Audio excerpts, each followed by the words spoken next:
Well, hello there, Coach Mad Hatters, Urbanites, and Bravehearts. I said that out of order. Maybe it's the sign that you just have to go with it, lean with it, rock with it. I'm going to open up this segment. First, I'm going to welcome you. I am your host, Skylar Indigo Inc., and welcome to our All Stars and Butterflies Effect, Part 1. And I've entitled Part 1 Stranger Things. One, in honorary of the Netflix series, but also metaphorically provoking us to tap into that which is below sea level, SEE, that which we can see with our physical eyes. We are now being encouraged, strongly encouraged, to tap into that which is below the sea level. With that in mind, um, especially when it first blinked on inside of my psyche, I was in the midst of contemplating the seven chakras and realizing that most of what I am contending with in these present times and spaces is the chakras below the heart, leading into the heart, but below the heart. So the heart and below. Everything to do with my root chakra, everything to do with my sacral chakra, and everything to do with my solar plexus. And the grand center being my heart. These four chakras have been speaking to me, if you will, on various levels for the last 6 months. Because I'm a novice in the language of mystical, magical, mahogany, aka melanin based Afro ancient language. Afro meaning those with afros,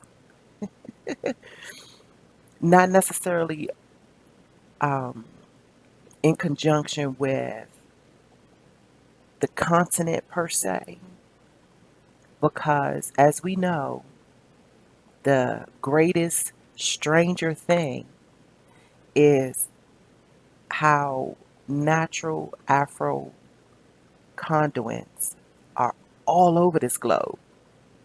So I would be doing my contemplations injustice if I did not broaden the scope beyond the continent. With that said, I'm going to open up this segment. I'm going to open up part one, um, linked to a conversation that I had with one of my best friends last night. And Trina's been a best friend, and I think I might have mentioned her on a previous recording or two. And when I say best friend, I mean she's amongst the best at being my friend. I have several best friends, guys and girls. And what it honestly mean is that when we engage in friendship, their authentic self shows up. I don't have to worry about my feelings, my heart, my intellect, my intuition being safe with them. Me and Trina have been, for instance, the summer before seventh grade. So it's been a long time, seeing as that. And as I often say, I don't hide from my human age. Quite proud of it, actually. So, with us being 2 years shy of 50, honey, let me tell you, we have logged in. our 10,000 hours in immaculate conversations.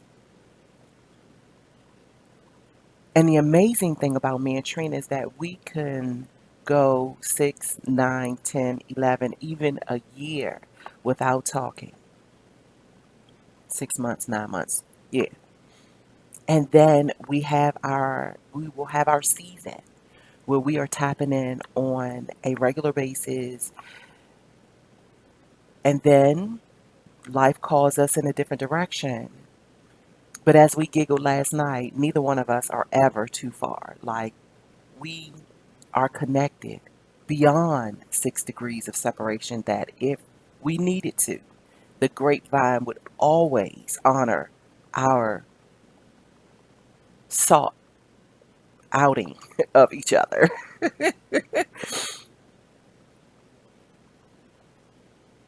And so, amongst these, amongst the theme of Stranger Things, in light and in lieu of what's going on, we cannot ignore this incredible phenomenon called divine timing, nor can we shun or act like it doesn't exist. Its counterpart called serendipitous synchronicity, meaning that you show up for one thing and two, three other things come along with it that you had not a clue would be part of the encounter or the experience or the acquaintance. Only those that are equipped to bend like bamboo will get their just due in authentic experiences.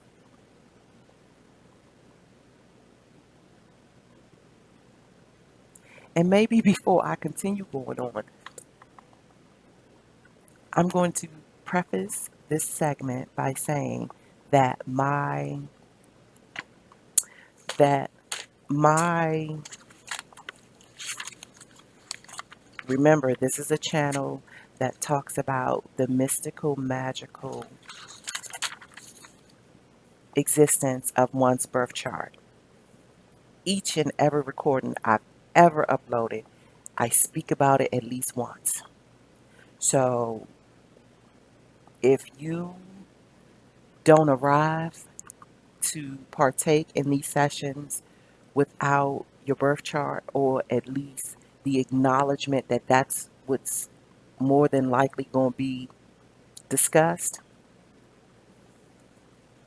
silly rabbit. That's all I'm going to say. And that has been my critique.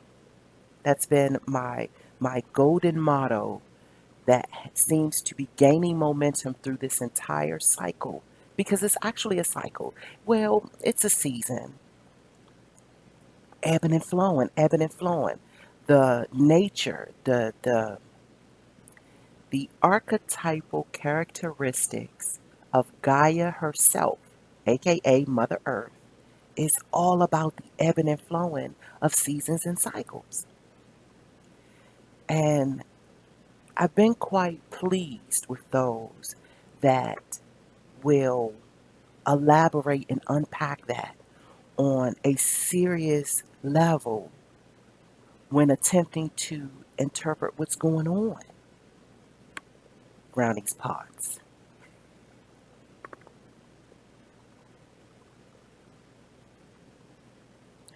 Understanding the components and the unique combinations and the infusions and detailing of my own birth chart has lent me an understanding that I could not find nowhere else. And I believe I did an entire, I want to say, an entire 3 segments on the pathfinding of one's life path. And so On this road to self actualization, especially in reference to Maslow's pyramid, climbing a pyramid has never been an easy deal. And I don't care what fairy tale, what story, what commentary, what news outlet, there's never been anyone in the momentum of time that has spoke about anyone attempting the feat of climbing a pyramid and said it was easy, convenient, uh, delightful, yes. Uh, Summit rearing, yes. But it was a balance. It was a balance of emotions and intellect that comes along with this experience and the encounter of this feat. It says something about the person that would stand at the bottom of it and attempt to and make the conscious decision to attempt to climb it in the first place. Yes? And then by the time you get to the third or the fourth tier, you're like, what the fuck? What did I sign up for? But there's something deep down that says you have actually started the process. It makes no sense to turn back now. Yes, it is a bit intimidating, but I yearn to see the top. I yearn to be engaged with that summit. So, like Lucy on the Channel of Love,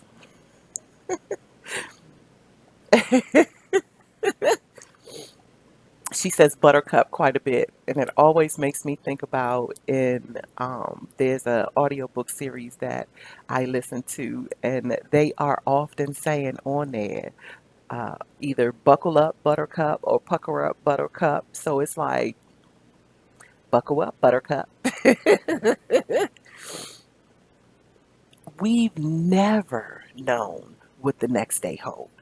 We have only been conditionally transforming uh, and conforming to the idea that things were guaranteed, getting really comfortable in routine, and just the little nuances of day to day living that we were led to believe was secure.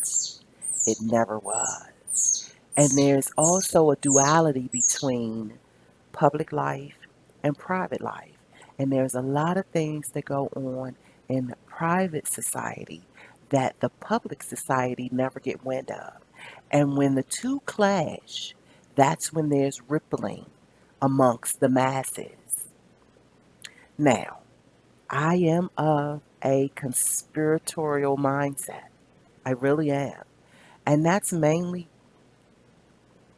been foundational to the aspect that much of my people had been led astray because we were always thought of as being public property. So we've never been inside the private rooms, the private libraries, the private labs. Never. Even the so called house nigga. There was just some things that they were not privy to.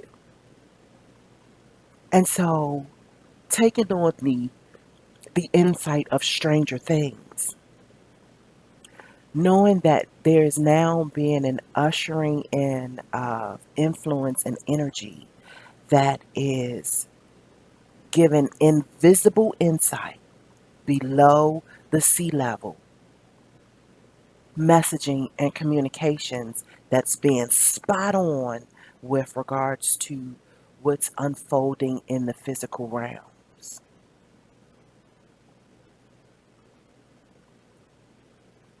Okay, stand by for just a moment. Okay, thank you, thank you. So let me also say, I may have to pause it a couple of times to render my attention to the household, but hopefully those that are my regular Bravehearts, Urbanites, and Coach Mad Hatters, you already know how this go with us. We are professors of self scholarship. So we're in quietude and inside of study hall quite often. It often makes me giggle, and not in a facetious way, so please don't get this twisted. But me having strong introverted tendencies and being a researcher and developer, not really a developer, investigative, an investigative researcher of the relationship with self, really specifically in the specialty of romancing one's invisible muses. I am a right brain hemisphere vagabond, if you will. I've always dwelled inside of my right brain. I think a lot has to do with me being left handed, but I also think a lot has to do with the challenging childhood that I had that required me to tap in to my imagination on a regular basis. It literally was my safe haven. It was the place that I could go where I could be my protector, my nurturer, my teacher, my influencer, all in one embodiment. And that the ego of those characteristics took the forefront with wishing that I was somehow feverishly protected by the elements in the physical outer dimensions. And so because of that, which the details of my birth chart literally outlines it, it honestly tells me about me. So better understanding those details, it makes a lot of sense why my imagination is as elaborate as it is. My Mercury in Sagittarius gives quite an interesting understanding to how I am a wizard of words, if you will. I love my relationship with language. I have a love affair with poetry as a tool of social justice, and I am an ambassador that is taking on the reins of increasing the momentum with music and movement as medicine, tapping into ulterior routes to this thing we like to call wholesomeness, the balance of existence. The generational curse that I often speak about breaking has a lot to do with the corridors between the heart and the head.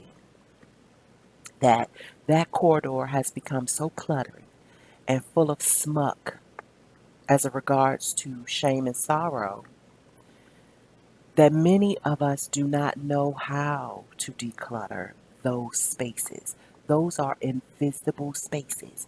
We know quite often how to declutter our physical spaces, but it's not a given. And the reason being is that because it's a very unique intellectual feat to decode this type of hidden language.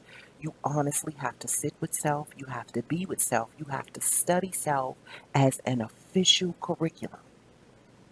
And no one else can tell you about you. No one else can and to do the work. Me and my other best friend Terry, me and him, we've clocked in over 10,000 hours in immaculate conversation. We became friends in high school, and I know I've spoke about him oftentimes before. So, if you are familiar with my lectures or my rants, you've heard his name come across the radar. 10th grade biology. He used to sit behind me and kick my chair. Also, that's one of the more fonder memories. We also lived in co-joining neighborhoods, so we rode the same bus to um, high school every day. And so, and leading going into 12th grade, my grandma, my dad's mom, actually purchased a house in Palmer Park, 2 streets over from him and his family. And so we've always been neighborhood homies, if nothing else. We have a lot of friends in mutuality. So um, we have these conversations that often talk about, oh my gosh,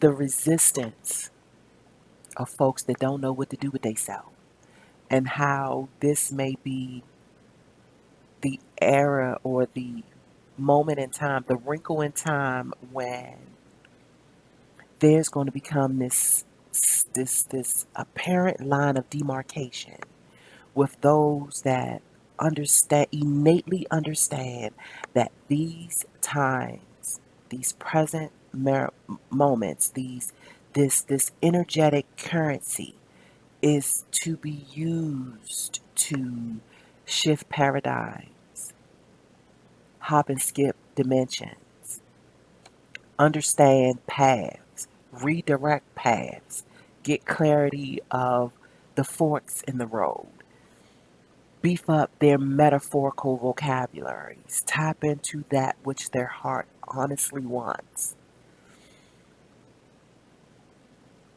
unlatch that which their hearts honestly don't want, become the conductors and the contours of their heart's greatest desires, regardless of the challenge. The journey of 1,000 miles starts with one single step. And regardless of any any religious faculty, and I've tapped into several, um, which I will take back to my mention of of my life path. Being a life path number 7, I have a natural provocateur that dwells inside me that is often strumming my curiosity to go seek and find. I love to say that I am the older Afro ancient version of Dora the Explorer. Yeah, that's one of my inner running jokes because I do. And I also will equate, or depending on the adventurous fervor in it, I will equate myself to Indiana Jones.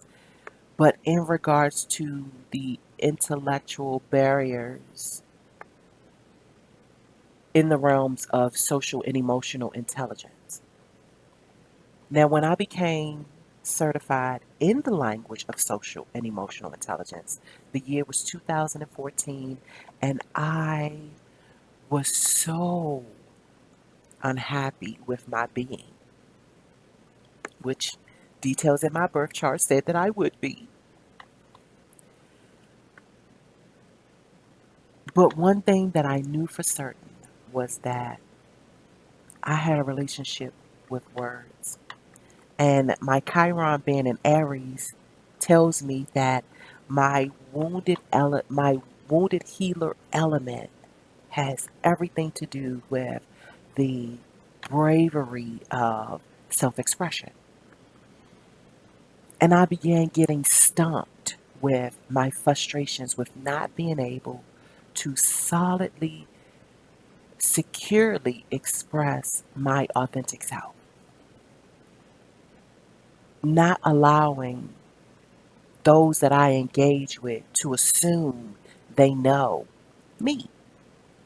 That if something was said with regards to my character and it's said in such a way that the one who's speaking it figure, they know me, and it could be completely like in left field in conjunction with me, finding the courage to politely rebuttal that. I grew agitated with those that would take on the arrogance of, I know you better than you know you. Get the fuck out of here. No, you don't. Because there's always going to be the iceberg effect, the tip of the iceberg effect. You see about this much below, above the sea level, and it's an entire mountainous structure below the sea level. Like you don't see me SEE as you should, and that has a lot to do with the trust and bonds of safe spaces when one is ready to reveal itself in its full authenticity. That's not an easy task with the generational, mountainous, curse rearing manipulation that has been done on the minds and hearts of just people in general, but more so the mahogany melanated folks. There is this injustice that has been perpetuating itself for a very long time. I'm going to try to reel it in.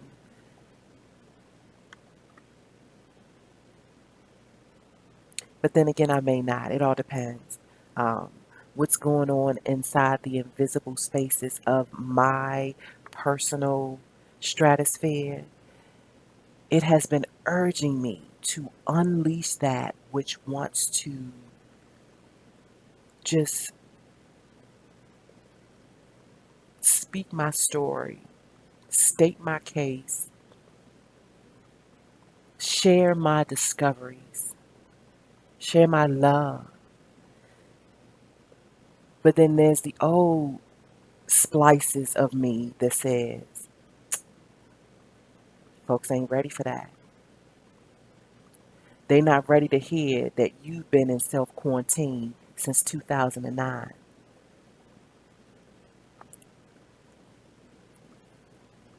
My mama. Okay, we back. Folks are not ready to hear that a lot of your daily, I'm gonna call it a ritual, because the discipline that goes along with my day to day is most often unbelievable when I tell it to the average folk, which is one of the reasons why I pull back with that. Because at the end of the day, regardless of where you are in this time and space, you have to allow others the freedom to find themselves. Because even if you was to find them, you're only going to find a portion of them. They have and are positioned in proper,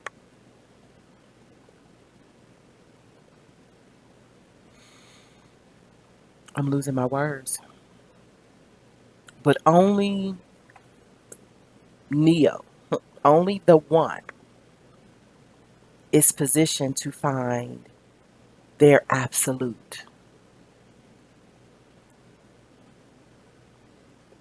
And I can't speak that enough, mainly because for you to take in, for one, for the individual to take in the feedback, which can be dressed as constructive feedback or straight out criticism or otherwise, for you to hold that view, that perspective of you in higher regard than the perspective from where you sit is tragic. And I think that's where we are right now. And I've the entire The Journey by Heart. My journey, at which I think I may link the playlist in the show notes to this to to this part, Stranger Things. Um,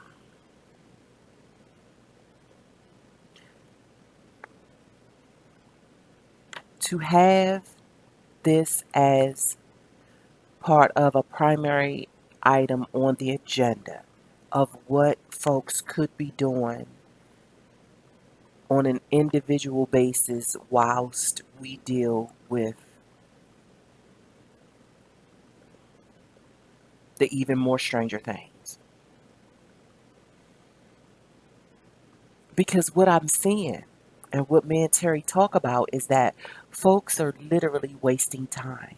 And because they don't usually know what to do with themselves inside of the homestead, which is another contemporary context that I will be um, unpacking. It's called neo home economics. There is a new hue to human existence within the homesteader motif that is now upon us.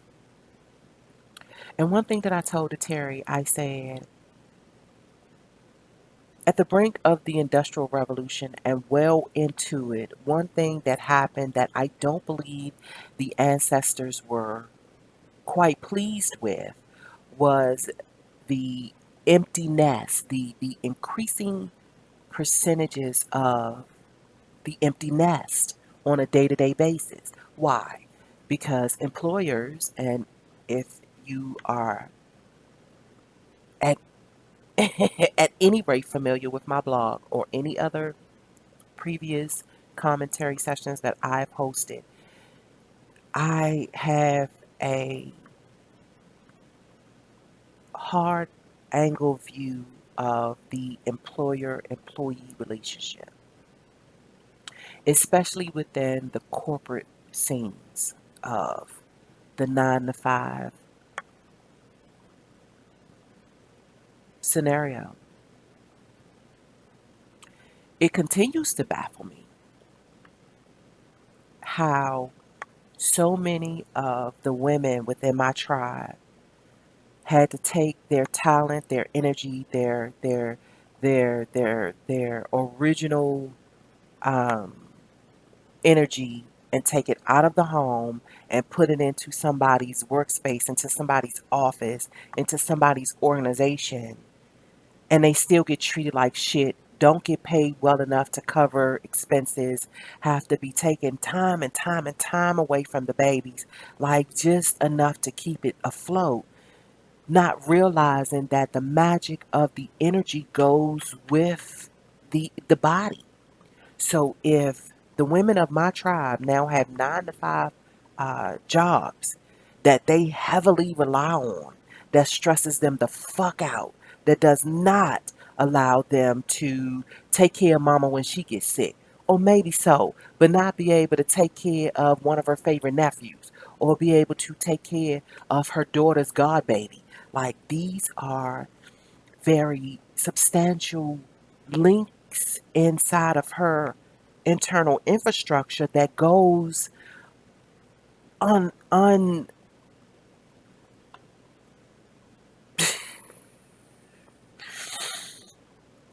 I digress.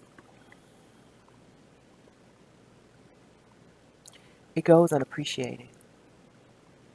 And then the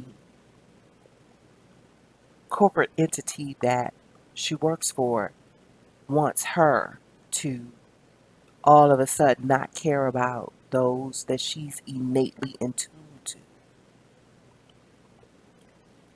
And then to add insult to injury, they want 5 out of your 7 day cycle. 5. And then they want 8 to 12 hours out of each day out of that 5. And then you have to be frustrated with commuting. And these gnarly ass folks out here figuring the road belongs to them. Those that honk their horns because they are impatient, yeah, it drives me bonkers. It really does. Those that zoom past you to end up getting caught by the red light and you end up meeting them anyway, just want to look over at them and be like, for real? You doing all that for real? So,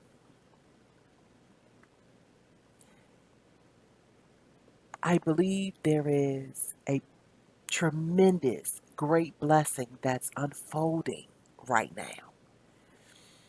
And I think that if we just cease from trying to stuff our days with a whole bunch of distractions and honestly and quietly allow the intercom to forward you some messages about all the stuff that you wanted to do, but your life was too cluttered to pay attention to, or that your heart and head space was too cluttered to allow it to live and nurture and incubate.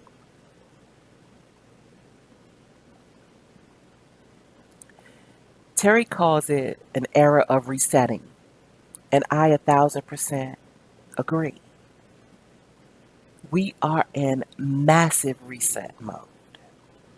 And just like me and him giggle, we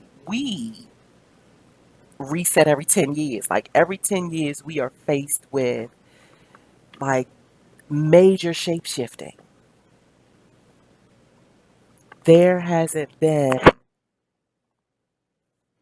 for us a 20-year, 30-year stretch on one job or in one house or with one person. We've always had to, in some instance or another, pick up the pieces, redirect the board. You remember that? I don't, I'm dating myself and my culture. But on the Soul Train line, on the Soul, right before the Soul Train line, they used to have the scramble board and you had to rearrange out of all that mess. You had to make them letters make sense and then you can dance. I say it all the time. One day we shall dance. I say it as a dancer. And I have to giggle. The last cabaret that I went to, I was with my dad and my stepmom, my big sister Reese, my big sister Karen, who is DJ Wiggs. Shout out to DJ Wiggs. I love you, honey. Your in-house happy hour has been a thing to be treasured. And all those who have tapped in and partied with us, I thank you kindly for your presence. Remember, music and movement is medicine, honey. And we need it, don't we? We getting ready to be weaned off these synthetic man-made.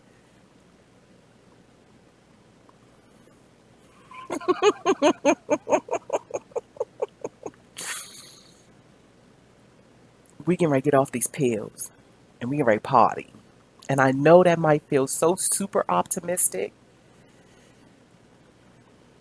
As an Afro ancient, we dance. We dance to the congos. We get healed by the beat.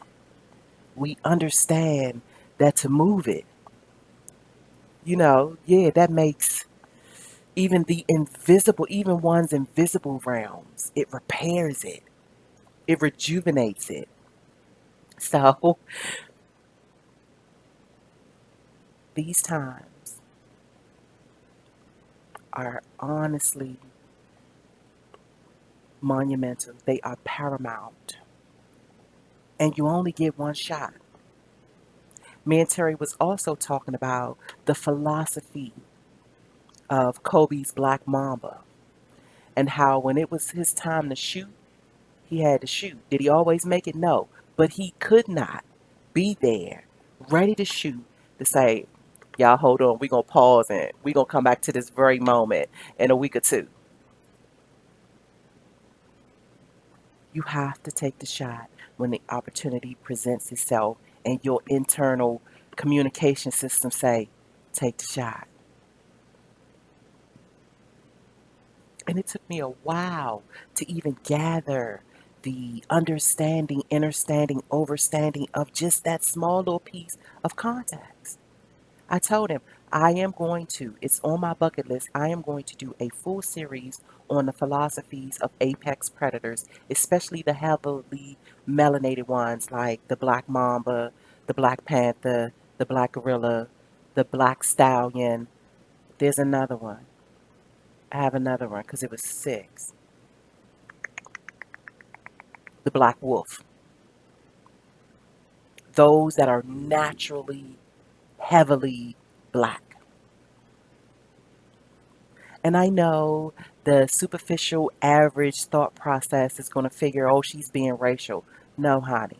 There's an entire color spectrum full of varying species that you do your mind an injustice by not exploring the spectrum, not understanding that it is not as simple as white and black. And you've been fooled to believe so. Once you tap into the array, the cornucopia of the powers and the energies that surround the condensation of color, you too will understand you've been bamboozled. Step outside that box and please, for the love of energetic futures, get out of the mainstream mindset that tells you that you don't see color. You see it, you feel it, you can appreciate it. All depending on the color, you wear it around your neck or on your yeah, it'll save your life. Indigo is the color for the day. Why? Because here is where I aim to activate the sensations by which I will speak. And yes, it goes that deep. My youngest son says, Mom, you always hyping it up. That's what I do. That's what I do. I am the hype woman for self actualization, self exhibits, self explorations. That's what I came here for. I came here to investigate self and share my love with regards to what I discover. That's what I did. So, we are going to move on through part one, and I have some things that I'm going to share with you. Besides my two, these are my two primaries.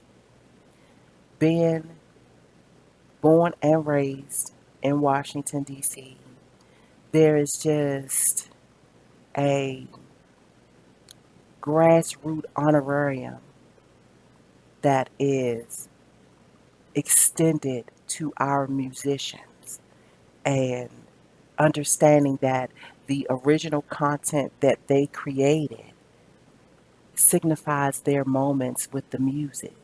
It signifies their romance with their invisible muses as well as their visible muses. It's a tangible, intangible exchange of intelligence and or personality and emotionality. With that said, I have this um, I have this long-standing inquiry to my dad. My dad has this incredible vinyl collection downstairs in the basement. It turns me into my childlikeness at an instant, and I mean at an instant. So that's part of his collection, as well as I have a few that we're gonna tap into a moment of show and tell. So, Dick Gregory. I often wonder what it is that he would be saying to us right now. I do. I wonder the vitality that would be reaching our ears at this moment.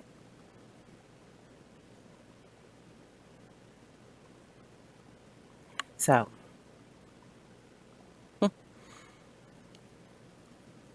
when I want to talk to Baba Dick Gregory,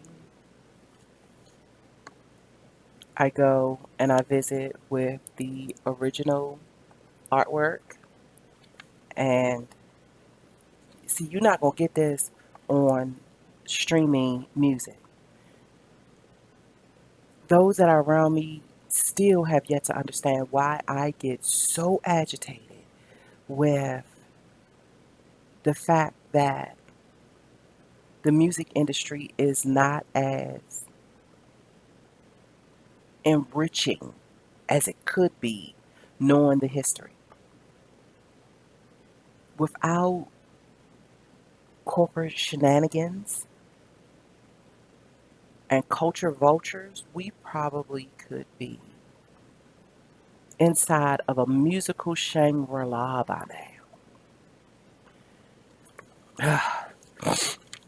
Excuse me. So, like, it's an interesting situation going on inside the artwork of past musical compilations. And so it makes me wonder.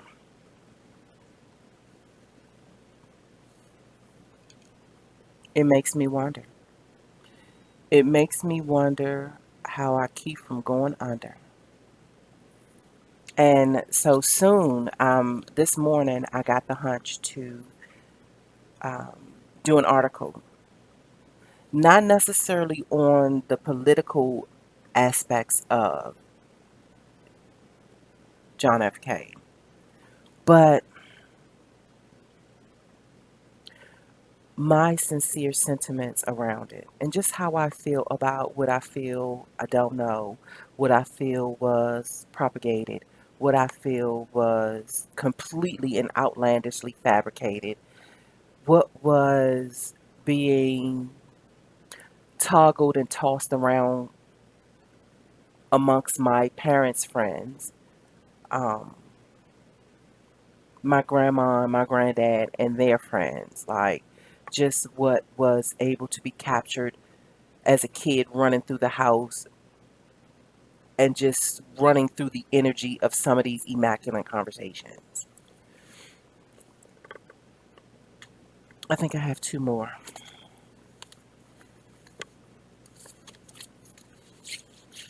I have three more. So because of that, then I'm going to,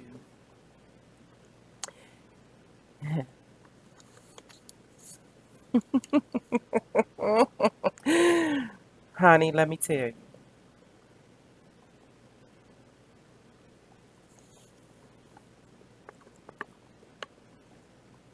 mama.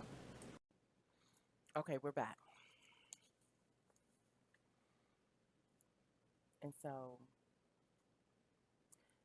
this has been my hip hop philosophical as well as historian, my professor in culture and all things Boogie Down Productions. And okay, so let me just keep going because this would be the very next. As a matter of fact, let me do this. The very next in what I would say played a major part in my declarations of independence, my declarations of emotional independence. Because quite often, whether we believe it or not,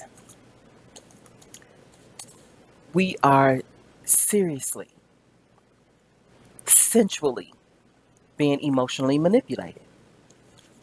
And it,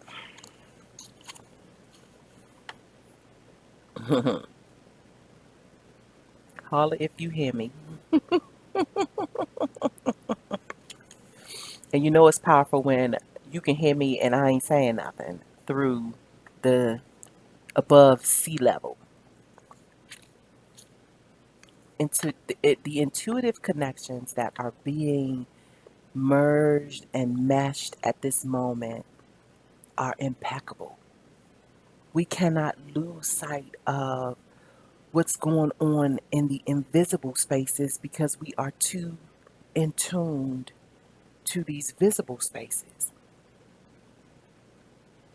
There will come times inside of these moments, as well as it has been in past moments, as it's sure it's going to be in future moments, where we have to understand that we have dual sight, that we honestly do have connectivity to the invisible realm, and that some of our worry could literally be infused out of us, put into the core of Gaia where it belongs, so that our information scepters can bring in messages of reconciliation and remedy.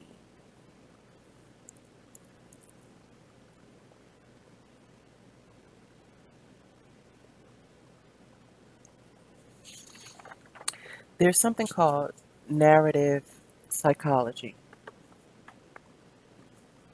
It's a dog. We have a little dog, and he's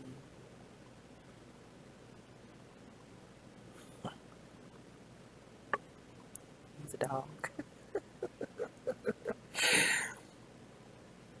But there's something called narrative psychology. And I know because it's mainly a nuance to our everyday existence. Um, Only those within special disciplines surrounded around storytelling or poetry or spoken word, written word, only those within direct um, relation are conscious of the absolute powers of story and narrative. It is almost yet again a social injustice that the powers of one story is not a national given, that those that have the power to sway the narrative yield a power that leaves many manipulatable. Most often I hear there's three sides to a story: my truth, your truth. I mean, my side, your side, and the actual truth.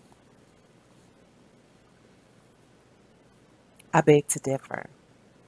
Story is a multifaceted, multi-dimensional, standalone entity. It is its own sovereign, because language can be manipulated. The story is manipulated. But what you can't do is manipulate those that know the multifacets or the multifacets of a particular story. And I mean that, and I'll give you an example. My nana, sun sign Capricorn, a professional phlebotomist at NIH, a wonderful grandma. My dad's mom. My dad is an only child. So, and in conjunction with my grandma's soulmate, my granddad, who was career military. So, needless to say, my grandma, my nana, found herself in many rooms amongst many conversations with a myriad of personalities and emotionalities. So much so that I would be easy to consider her an elite conversationalist. She tapped into not only what was being said, but how it was being said, why it was being said, the context by which it found itself being said.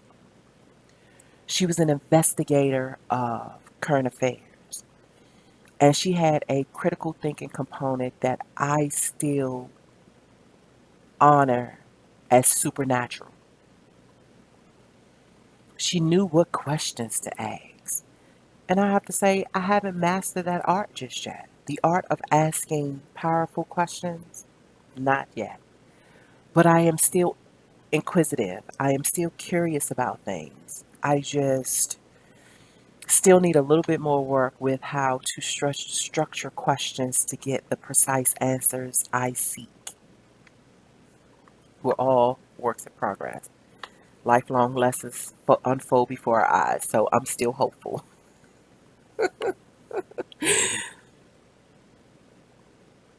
But my Nana would make sure I understood that I can tell the story from this angle. You can tell the story from that angle. They gonna tell the story from this angle. They gonna tell the story from this angle. And that the full circle of all angles is what's going to give you what you need. It's going to solidify and fortify the story to the point it can be something that supports, something you can depend on, you can rely on, you can get food from. You can literally be sustained. An entire tribe, an entire lineage can be sustained upon the stories by which they stand. And it also helped to hone in these notions because my grandparents on my mom's side were careered, professional, tenured DC public school officials, teachers, and administrators. So I was always inside a cluster of this thing called personal intelligence.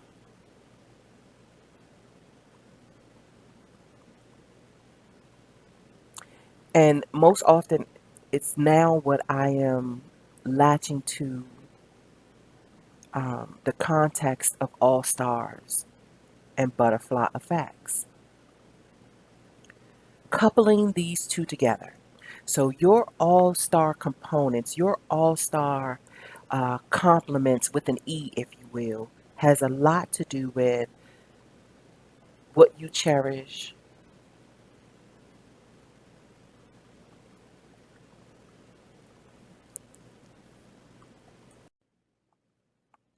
We are back. Now, talk about Stranger Things. Okay, so how about I have just witnessed my dad look up under the ledge of the cabinet in the kitchen, and guess what's trapped under there? A fucking squirrel. A squirrel.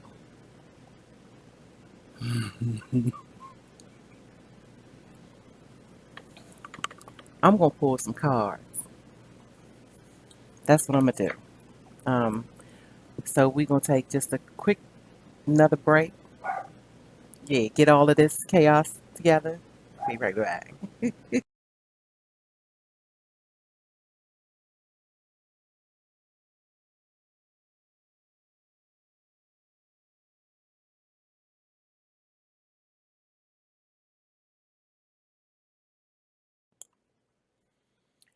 We're back. We are back, and I decided to go ahead on and break up the session because it was just so much going on that I wasn't sure if I was going to have to shut down and was going to lose the part 1 of part 1 or part A of part 1. So I just went on ahead and decided to do a part 1 A and B. If you can hear knocking and bumping and stuff going on, that's my dad. The little critter got in through the exhaust tunnel in the on the side of the house that runs into the kitchen. Stranger things. Stranger things. Um, and what was so interesting is that it's a baby squirrel. And so when my dad finally fished it, he got one of them little hooky things, the extended grabby things, and pulled him up from under there. Such a little guy. And I'm like, Dad, he just keeps crying. Like, and I think my dad could see the concern in my face, like, what are you going to do to him? So, my dad, being the nature dude that he is, so he, on a regular basis, he feeds the birds and the squirrels. And so he has feeders out back. And the squirrel feeders, the ones that hold the corn, the kernels, and the sunflower seeds and all that, is actually a open and closed cage. So he cleared that cage out, and he put the little guy in there. He washed him off as well as he could, and gave him food. And so he's gonna hang out in the cage for a while and repair himself. And it's interesting because we have um, a few cats that like to lounge around in the yards around here. And so one of the stray cats, the moment my dad had the little squirrel on the hook taking him outside, damn cat hops the fence trying to get to the squirrel. I'm telling you. So that's the update on our squirrel saga. And so I'm going to pull, or at least I'm going to shuffle, because I now have an abundance of overactive energy swarming about. And so I just need to like do something with myself. I had said I was going to like let it calm a little bit. Um, eh,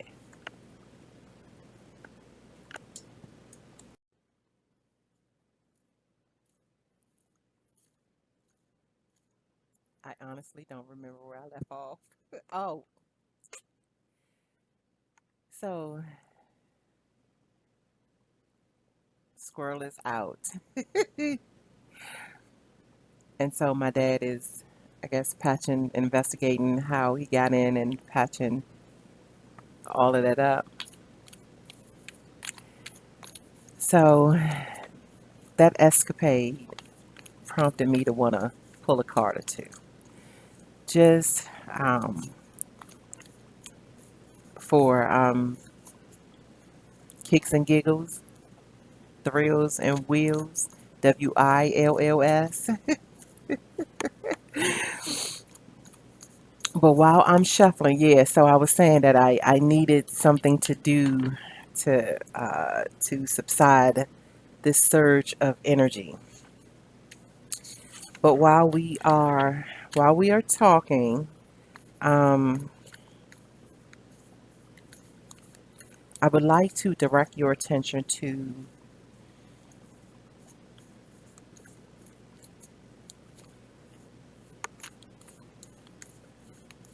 the intersection between Joyville and Storyville. So just imagine if there was an intersection. And I would like to say a town like, if you're familiar with inside the DMV, one of my most cherished uh, places in the area is Old Town Alexandria. So if you're familiar with Old Town, right there at the cusp, right at the harbor, um, just imagine cobblestone streets at the intersection of Joyville and Storyville. And let's say you have a boutique productions firm somewhere within that cross section.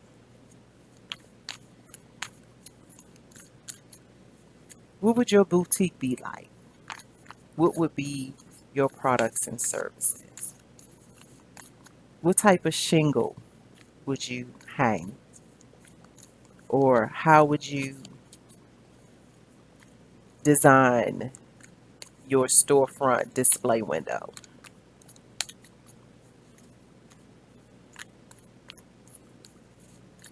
For me, my boutique would be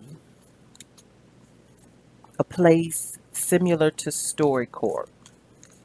And StoryCorps is a productions house that invites folks to come visit and they tell their story. They talk about their history.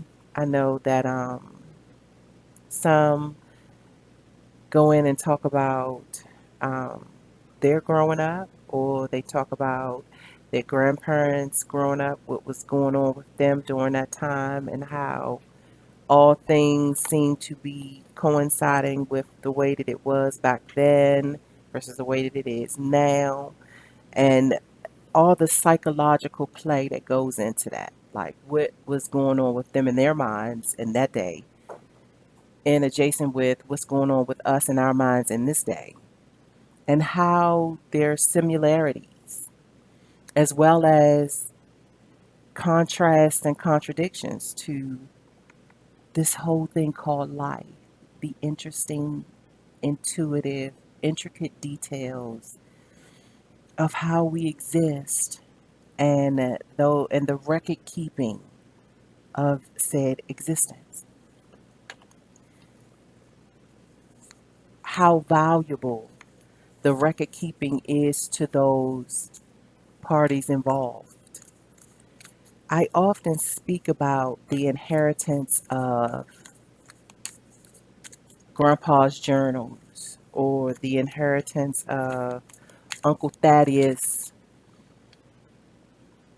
when he was mapping out his adventures in the not even in but along the River, and how the inheritance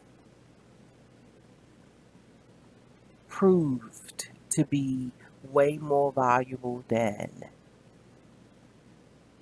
financial currency, that the intellectual currency or the energetic currency of being now the owner of this intellectual property,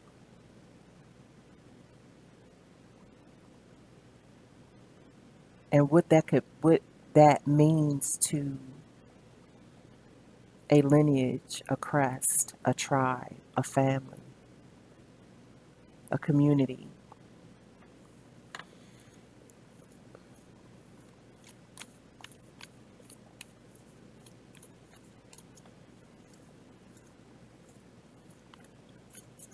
So I'm gonna hold off a minute because there are no cards coming out yet. So that tells me that I'll sit them here.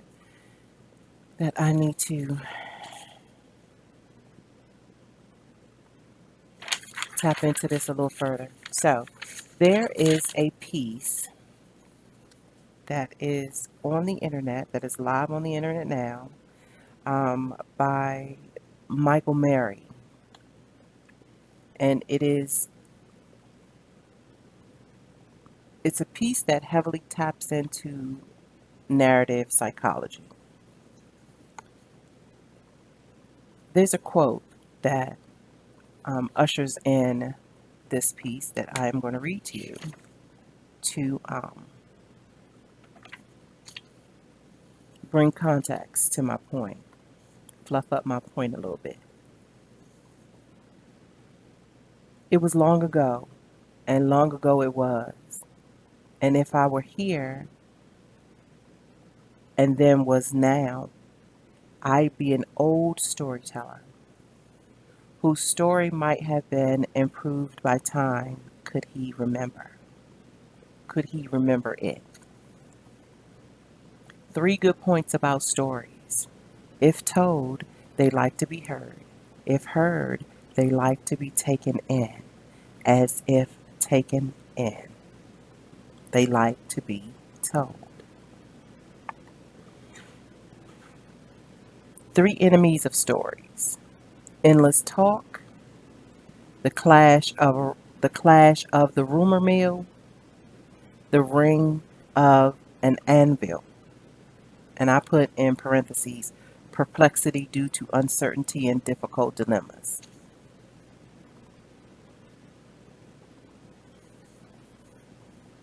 We've always existed in a story labored society, one that interprets action of self and others through the exchange of correlation and contrast.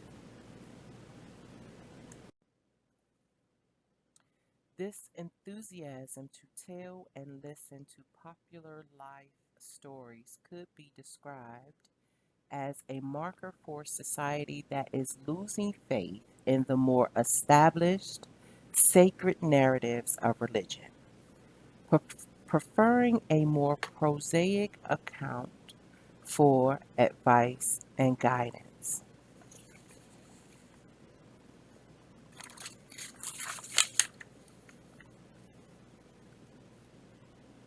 The function of the story is to find an intentional state that mitigates or at least makes comprehensible a deviation from a canonical cultural pattern. And canonical means ordered by canon law. Sometimes that gets me, it even stumps me when I'm just reading it silently in my head. Within cognitive psychology and some forms of qualitative research, the best attempts to understand the love of languages and human behavior via authentic feelings in conjunction with logical thoughts is within stories, the street where emotion intersects intelligence, intersects, sex, romance, intersect, paradigm, and shape shifting. Interesting. So I have taken the liberty of deeming this part of the all inclusive phenomena of intuitive studies. I know most often, especially in the mainstream mentality of things, that intuitive studies are usually reserved for the magical stuff. Coming to grips with one's existential values and one's curiosities and one's cosmic complements with an E and complements, meaning to accommodate.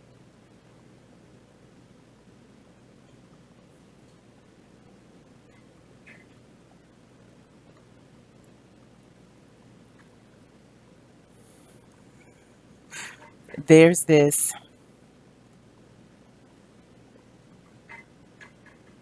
self education that can only be depicted through the first-hand accounts of one telling its own story, especially as a psychological tool for mental therapy, emotional therapy.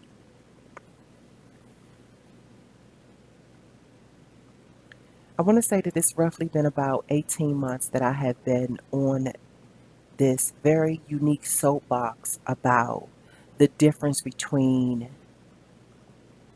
mental trauma and emotional trauma, and how our society, at least my society, or depending on where you are in location to me, but how the American landscape, truly in psychological terms, clump together the two. And they're two totally different situations when approaching remedy for mental trauma and emotional trauma. Now, say, even though I stopped my official university uh, quality scholarship, me as a natural seeker of knowledge and wisdom, I never stopped pursuing a better understanding under the realms of psychology. That psychology degree is expensive as fuck, according to my pockets anyway. But that's not the reason why I suspended that pursuit. And I think I've mentioned it before that the angle by which we were investigating the industry, the educational component was always from the standpoint of a professional, and that there are so many guidelines when it comes to the professional psychology realms versus it just being psychology. I really get quite picky when I am being subjected to strict instructions on how I should view something. And so once it started to nag at me how pliable perception is, I couldn't help but fall down a rabbit hole that wanted answers to who decided that this would be the curriculum that would be presented in this class. Like, I started to tap into the curriculum boards. Like, who decided to select this textbook for this class? How was this professor selected? Like, the whole um, serendipitous the chances of my serendipitous synchronicities, because some professors were outstanding. They tapped into the book, but they also invited real life into the set. And so those are the ones that I um, have bonded with and who I feel taught me the most. But the overall degree in psychology on the university level was too cookie cutter for me.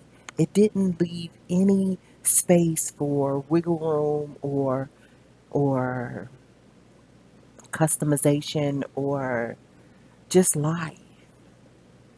Because after a while I kept wondering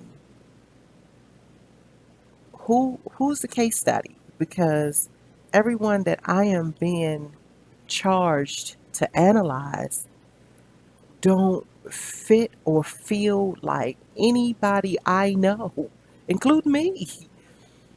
The more general ailments of mentality, well, yeah, but on a cultural representation. And so I kept, yeah, the pendulum kept swinging where it was like, I'm learning more about the mental ailments of what's going on here. But my people have ailments that's going on here. Like, where do the broken hearts go? They don't belong in the asylum. And even before I knew it, I had a stretch inside of Washington Hospital Center's mental ward, 2011. And honestly, it was one of the more tender moments in my entire life. And what was the stranger thing in this scenario is that all of the professionals were saying, you don't belong here. Your mind is quite intact. You don't belong here. The incredible part is, I was on suicide watch. I could not convince myself that my life was worth obtaining, upholding. It was quite an incredible experience to behold because I'm in this yet again in a space where I don't fit. And that's when I really truly began my intimate investigations to try to figure this out. Because no matter what therapist I went to, or even with the therapist inside the mental ward, it was always, why are you here?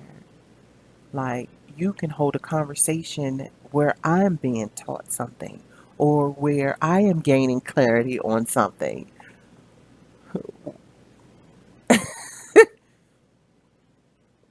And that simple perplexity is what landed me here to be able to speak about the things that I speak about because I turned my psychology interest inward. I turned it inside out, outside in. Yeah. And I began to investigate from a FUBU standpoint, for us by us. So my case studies and all of my keynotes and everything that I was gathering and researching and developing, even though it was laid out for the professional to tend to its client, I flipped it and deemed it me for me.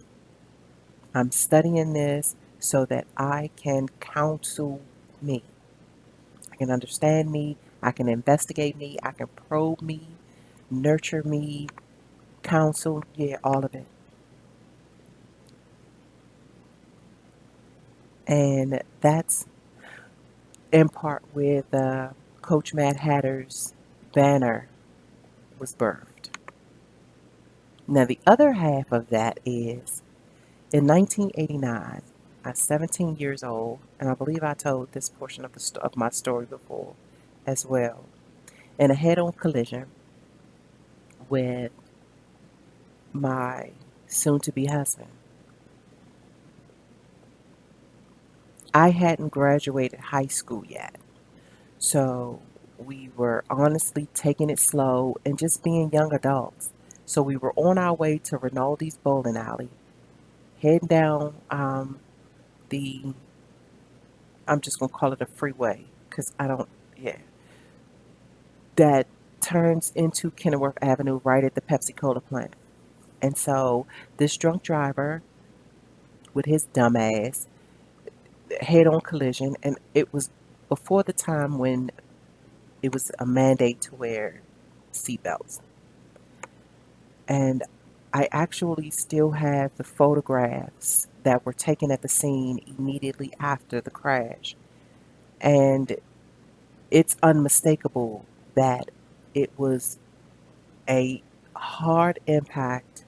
My head literally dented the windshield, ripped all of this hair out. I lost my sight for a little while. It took a while for me to gain back a working knowledge of not necessarily who I was, but all of my peripheral situations and circumstances, and be able to truly connect dots to those that weren't part of my daily space. And so during my recovery period, especially in the red zone, during that recovery period, the physicians continued to tell me that before I reached 40, that I was going to be suffering with massive bouts of dementia and that my memory was going to be e- e- escaping rapidly. Now, at the age of 17, I did not want to hear that. I wasn't having it. That's when I really latched on to my love of words and my commitment to comprehend. And I would take myself through all of these seemingly unnecessary mental activities because I just refused to be losing my cognitive functions. This was before I had taken on the desire to become a writer or even knew anything about my um, my Chiron and Aries and my challenge with self-expression, didn't understand any of that yet. But it's amazing how one thing has led into something else that has fed something else and nurtured something else and blossomed something else. Because of all of what has been unfolding over the last 25 years, I am in awe, to say the least, with my relationships on the inside. Now, my relationships on the outside, not so much. They still weird as fuck. Um, it takes um, quite a bit of effort for me to find safe space when dealing with other humans. And I still hesitate to say these these identifying these qualifiers of self, of myself, even in the midst of this shenanigan called social distancing. I'm not even sure why that term is being so liberally allowed to latch on to the vocabulary like that, but it is what it is.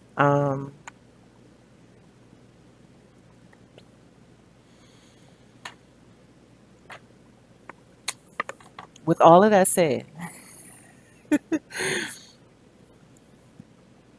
I think I'm going to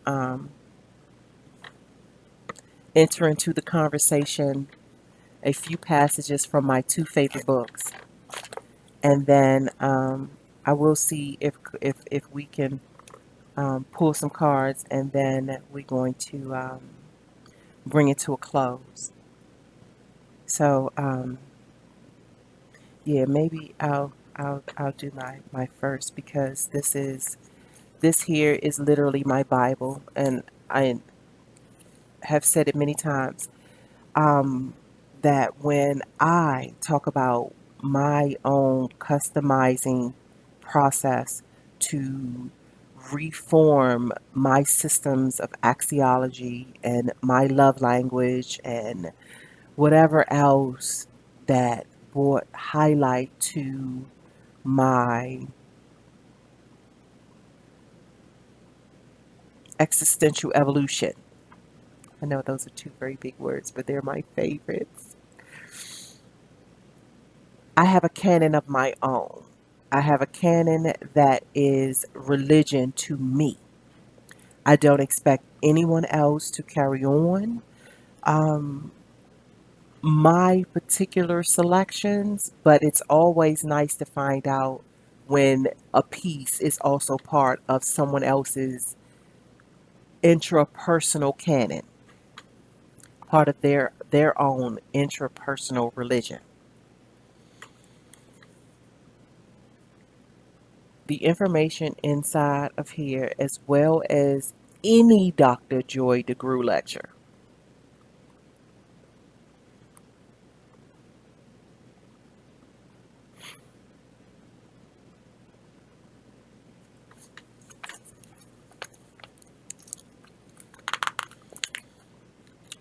So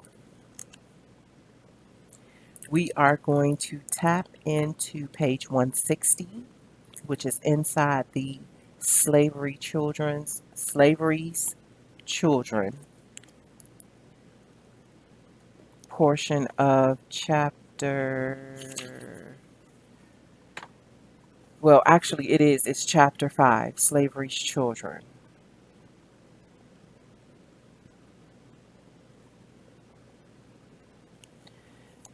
And I'm going to, as honorarium, I am going to quote the introduction quote, quote, which is by James Baldwin. For these are all our children. We will all profit by or pay for whatever they become.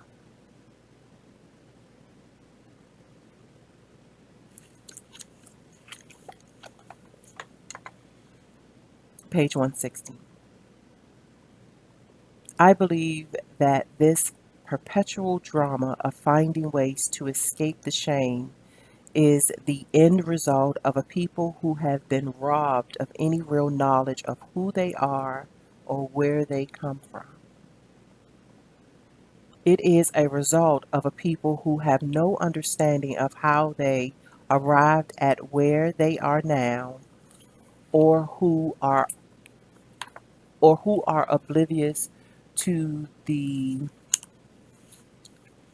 mechanisms by which their past has predestined their present. It is a result of a people who have been sold a bill of goods by America. The bill of goods that clothing, accessories, cars, and all manner of material possessions define their worth. In truth, this bill of goods is a torrent of lies wrapped in a carefully manufactured advertisement, distributed and sold to them at a price far too exuberant to measure.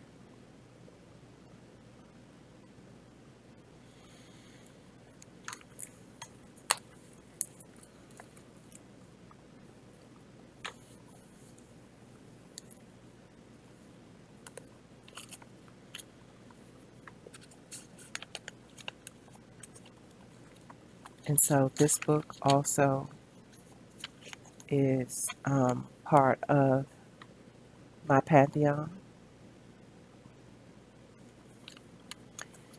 I'm not exactly sure how much of this part I am going to.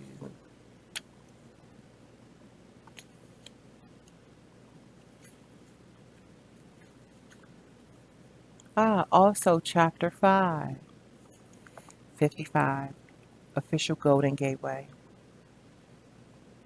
5 and 5 is 10.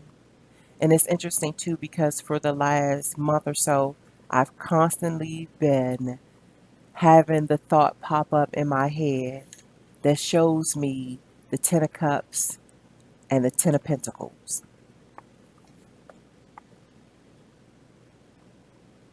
So, chapter 5, I'm not sure if you can see it. Can you see it? So, self perception is a zoo. What I'm about to read to you is my sacred, tender space. It's inside the parameter that does not come up too often in conversations because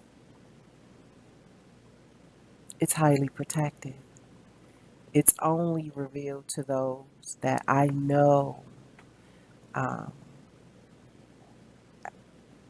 without a doubt take on the oath of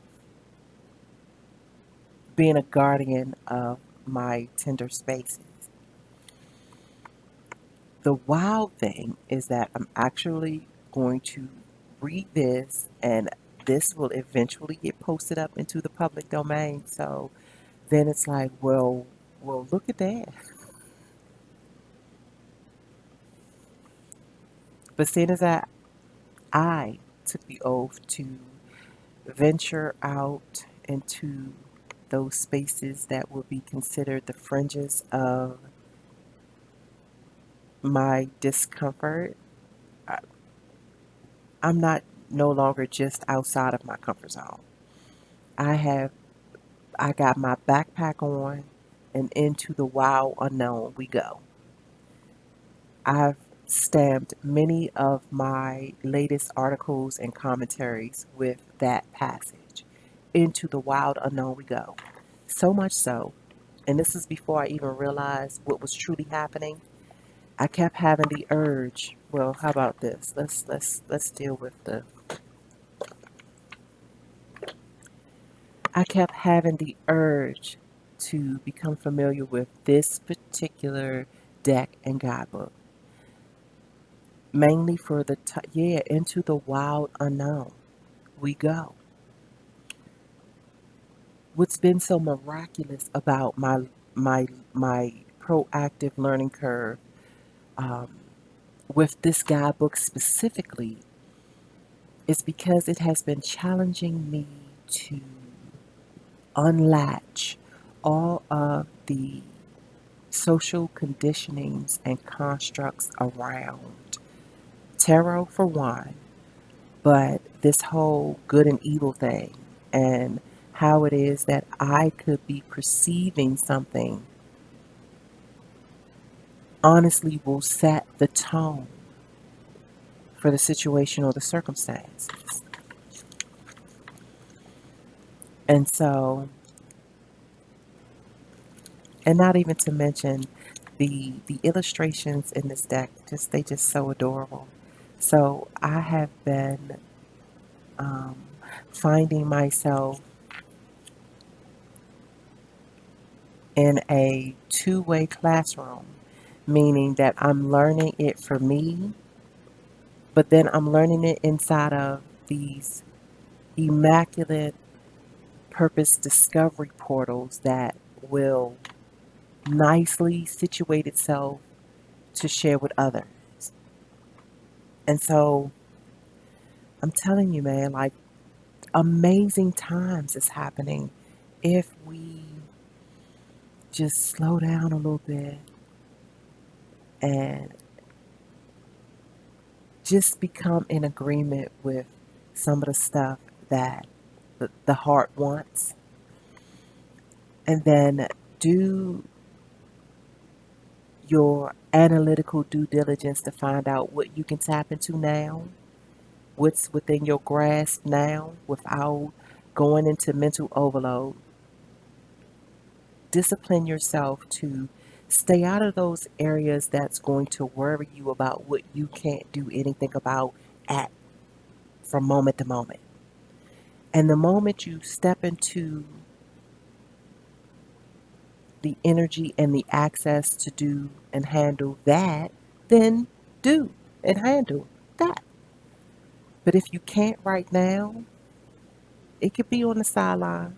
Like, it doesn't have to go far away. You don't have to like shove it completely out of your eyesight, your first eyesight. But don't allow it to just sit there in front of your forward movement. And forward movement does not always mean you are you are physically doing something. Remember, we are cultivating also an inner world just by me sitting here, of course without the camera rolling, reconciling and tapping into and rereading and rereading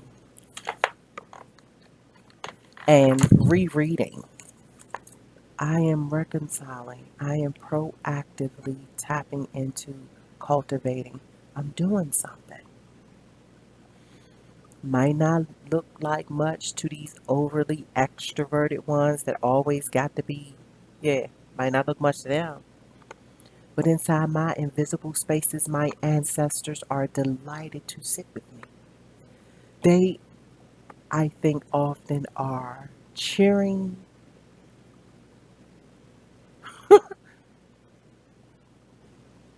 so loudly that the situation in the physical realm has made quite a bit of us have to get somewhere and sit the fuck down so they can now talk. Like now, wow, finally, we get a chance to get a word in edgewise.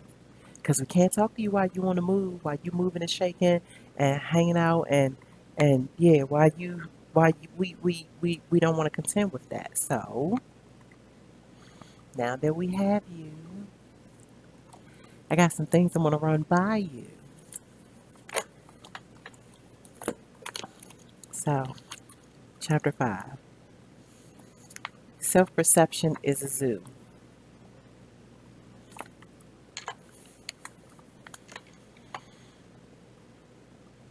have a friend who's a professional speaker. She's the kind of person who is so articulate, so powerful and bright and naturally captivating that she could be standing at a counter ordering a burrito and I'd get all teary eyed. That's right, no refried beans. You heard the woman. So imagine my surprise when, after one of her talks, she plunked herself down next to me and demanded to know how boring it was. I also have gorgeous friends who think they're hideous looking.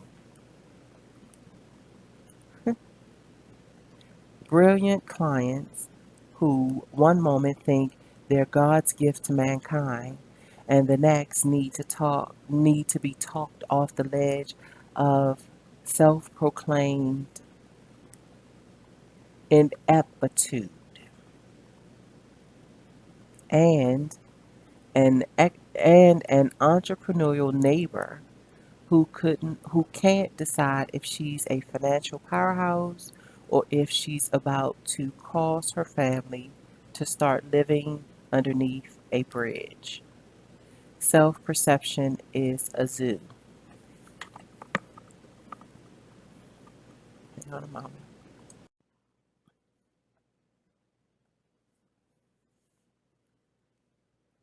We spend our lives drifting between glimpses of our own infinite glory and the fear that not only are we totally incapable, unworthy, lazy, horrible, but that it's only a matter of time before someone blows the whistle on us.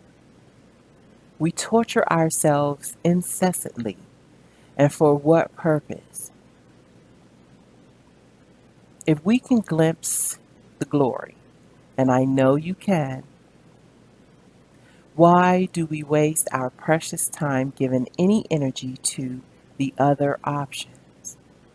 Wouldn't life be so much more fun, productive, and sexy if we fully embraced our magnificently delightful selves? It's just as easy to believe we're awesome as it is to believe we're giant sucking things.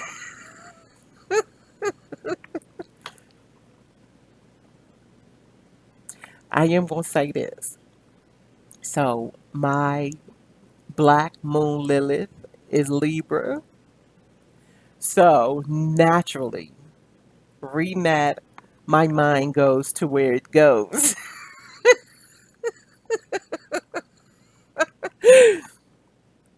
just because. just because.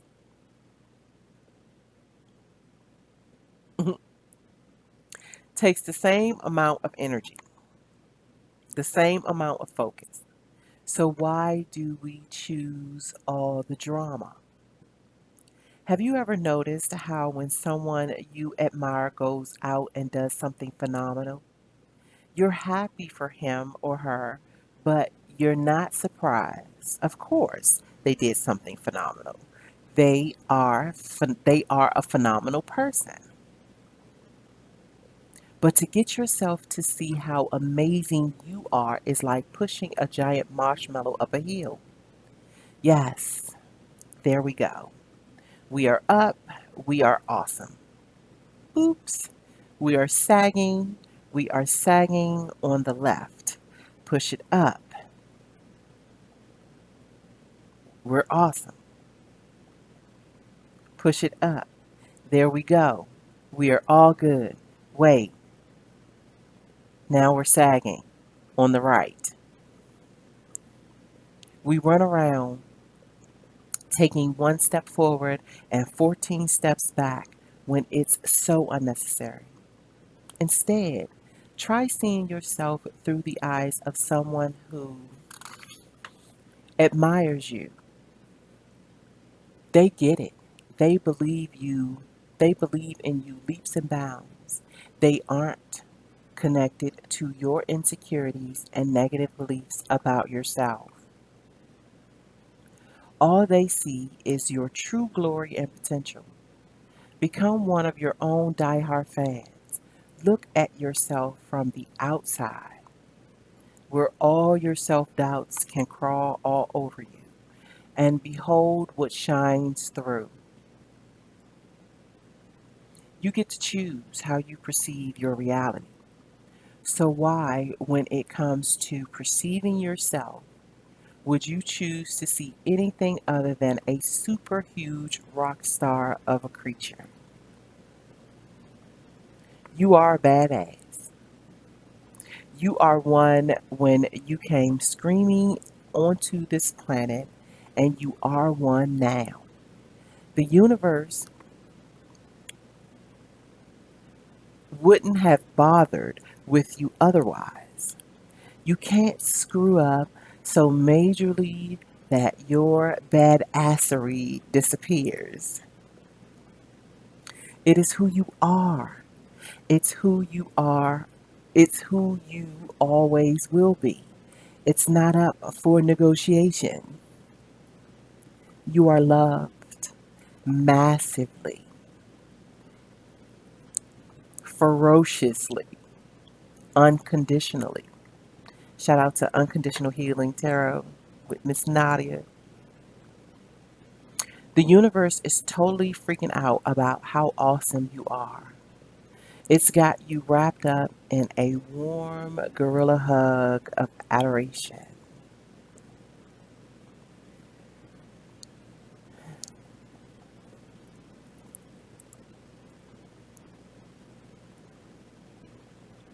So, my son is involved in this racing crew, and I can't remember exactly what the name of the crew is, but I know that their symbol is the apex gorilla. And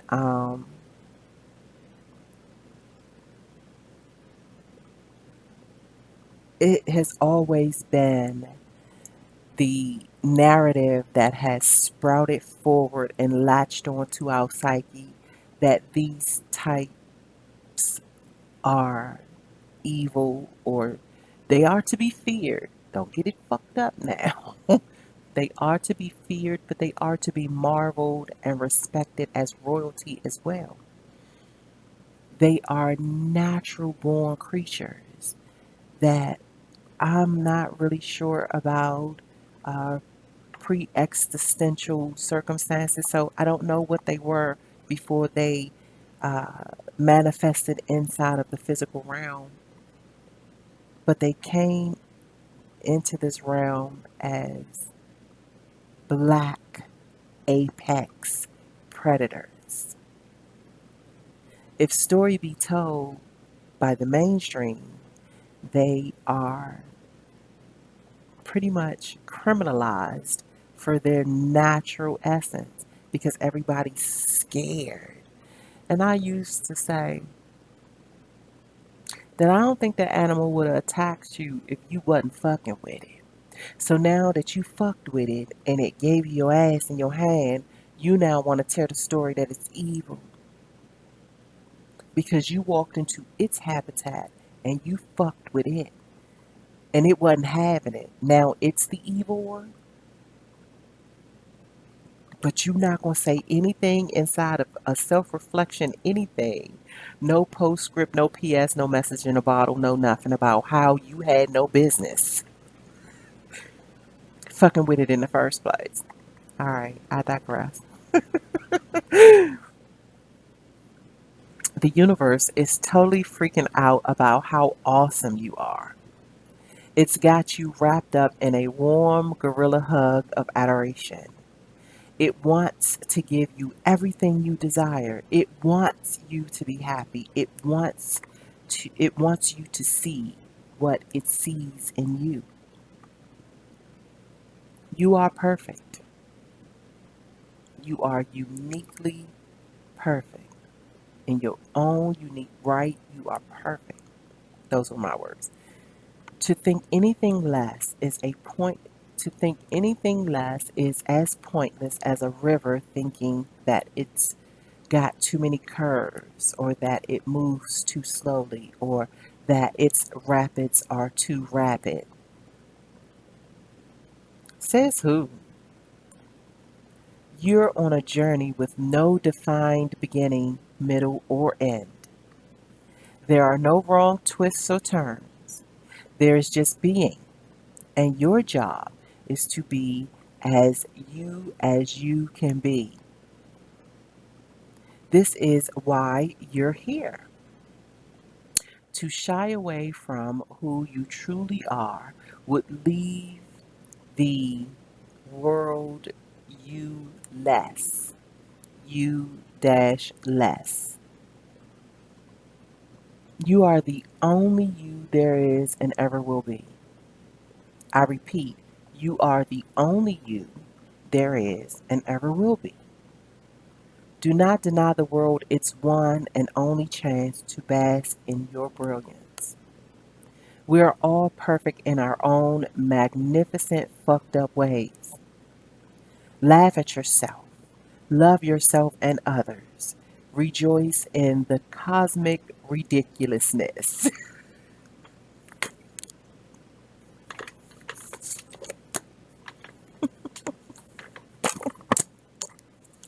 So, I I'm so glad I decided to tap into uh, my my installment one Stranger Things today. Um, Remember, we are in salt of serendipitous synchronicities. We are inside of purpose discovery portals, and that some timing will be advantageous and some timing will be challenging, but we came here for all of it. So, now here's the deal, because I want to shuffle cards, but I already have cards that was pulled for a different situation, and it just told me to tap into these. So I think that's what I'm going to do. I'm going to lay them out, and these are the Wild Unknown Tarot, and we are going to just talk through these, and then we're gonna conclude. We're gonna close it up. Um, what I will suggest is that as I am rolling out these cards, especially if you have your own deck and guidebook. If you don't, Amazon. I can't remember the cost, but they're well worth it. And they're not expensive. I want to say the deck and the guidebook is under $30, um, which included the shipping and handling from Amazon. So it's well worth it if you are looking to speak a language that's above mainstream mentality. It is not to replace any of your religious components, any of your spiritual components, any of your intuitive study components. It's to be used as an enhancer. It's to be used as a tool to sharpen your comprehensions. It is not to replace anything. So I honestly do not want to have to be subjected to conversations that want to toggle back and forth about the evils of tarot. I'm immune to the evils of tarot. I have melanin in my skin, so it actually works for me even when I don't want it to. And I'll get a little bit more into my philosophies, like I said in the beginning of the segment, surrounding the essence of animal spirits like Black Mamba or the Black Panther. So here we go. Let's get into this. and have ourselves a good time. Now, I will say, because these cards were previously pulled days ago, they were specifically for something that I was seeking on a very intimate, personal level. Um, when they came out, I was floored because I'm toggling between heartbreak. I want something that I can't necessarily have, and so because of that, I've been seeking remedy over this hump. I'm human. Come on now, let's any reflection in, huh? What? What you talking about? What you talking about, Willis? Yes, I still live in a very tender space where I have grand aspirations and life is moving like molasses. So to give me a more virtuous experience through this, I had to pull some cards. And so though these are the cards that came out. What's so universally awesome and omnipotent about the mystery of cards and the messages associated with them is that you literally can see where it resonates and apply it to your situation. It is truly an all encompassing experience, encounter. Yes? So, we are going to,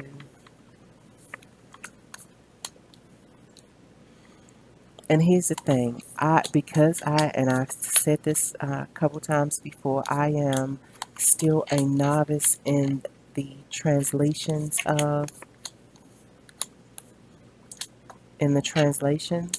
of tarot. So usually I do not read them as an ongoing conversation. I read them like the breakout sessions at annual conference. Um, and so we will explore the cards of their individual nature, and then I'll just say, um, I'll offer up what it is that I usually do after the fact. In reflection, in contemplation, I find out where the dots connect and where the message is able to be stitched together to bring forth a more fuller comprehension. So the first card out, which I thought was like so awesome because not only is it one of my most favorite cards in the tarot deck, it's part of the major arcana, which automatically told me that I have now entered into the major leagues.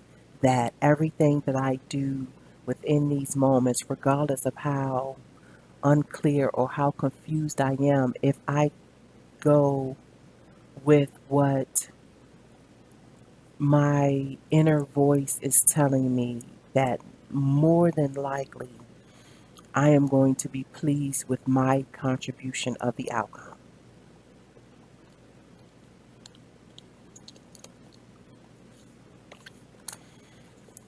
So, card one is the strength card on page 186 of the Wild Unknown Tarot. Strength, mastery of emotions. And when I tell you that they came out like this with regards to my inquiry from a couple of days ago, by the time it was all over, I was in tears. I was literally in tears. Okay, the strength card. It's common to think of this card as the roaring, devouring side of the lion. But look again. The strength this card suggests is a much deeper force that's found within. The lion represents our most patient, composed self. He's a master of focus, compassion, and self control. When this card comes up, you're in need of harnessing this power for yourself. All the courage you need can be found in the muscle known as the heart.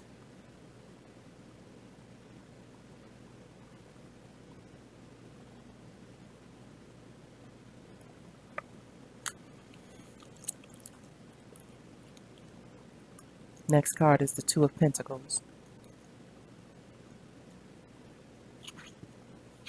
which is on page 136. Beautiful card. Remember, we're talking about the butterfly effects. I have never, not once, looked at this card and it didn't serve as a reminder that even my most smallest efforts have the ability to bring me catalytic results. That I may think I'm not doing anything when the fact of the matter is just by me getting up and journaling or me making my bed or me tapping into a research project, it's it matters. It contributes to my bigger picture. Two of Pentacles, balance, change. The Two of Pentacles signifies inevitable change. Since the since the Pentacle suite relates to earthly possessions, this usually means a new job or financial situation or a move. Even if you fear this change, it needs to happen and might even be fun. Face it with grace. Face it with the grace of a newly formed butterfly, a world of possibilities balanced upon your delicate wings.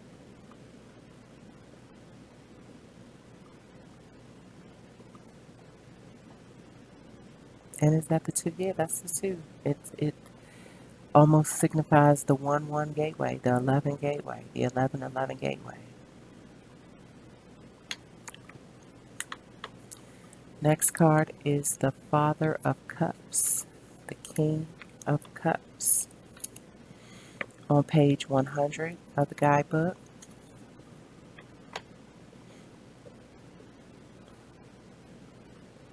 diplomatic, open-minded. The Father of Cups has a truly unique and dynamic personality. He's the most feminine of all the fathers within the tarot and usually a patron of arts. He's a dignified man who supports his family and community. The only thing holding this man back and his deeply rooted insecurities, the only thing holding this man back are his deeply rooted insecurities. They are vast and affect his personality in many unpredictable ways.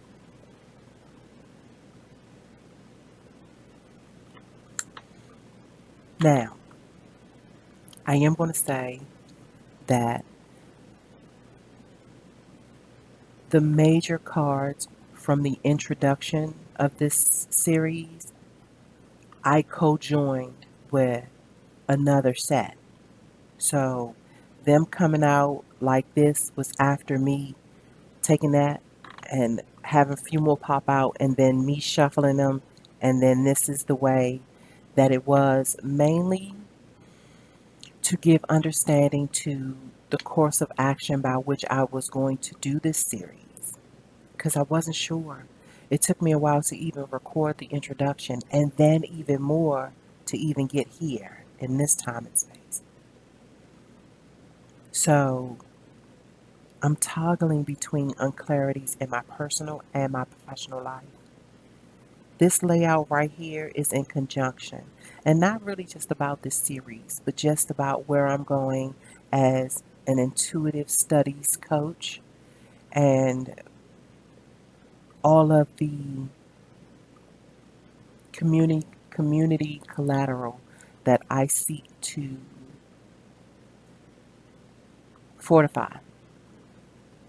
So let's keep going. So the next is the Five of Wands.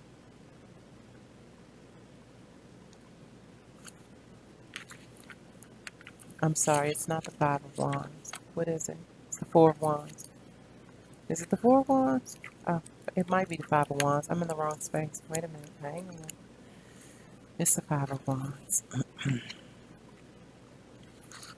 On page 52.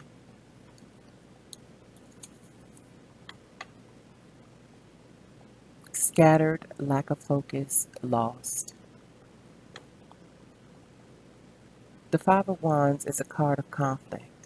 You may find yourself scattered, distracted, tending to everything and nothing. Since wands deal with your dreams and goals, it usually means this conflict resides within. Your energy moves outward in many directions, yet you are suffering inside. Take this card as a warning. Find ways to bring calm and focus to your mind, or these troubles will only increase. This is the one I had to sit. I had to sit with it. I had to become honest with it. And I still think that it's going to take me a couple of more reflective sessions for me to reconcile it all.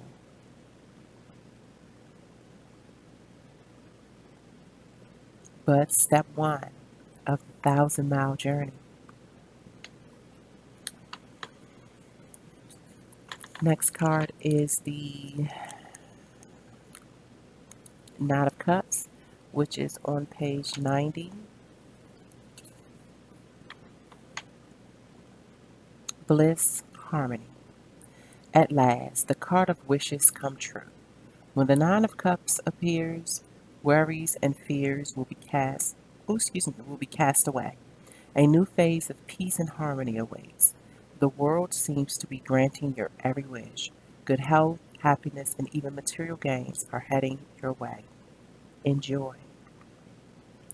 And I said, and I'll say it again, and I probably will say it a million times more, that just because the force into self quarantine has been a not so nice experience does not mean that there are not all sorts of blessings in disguise through this thing.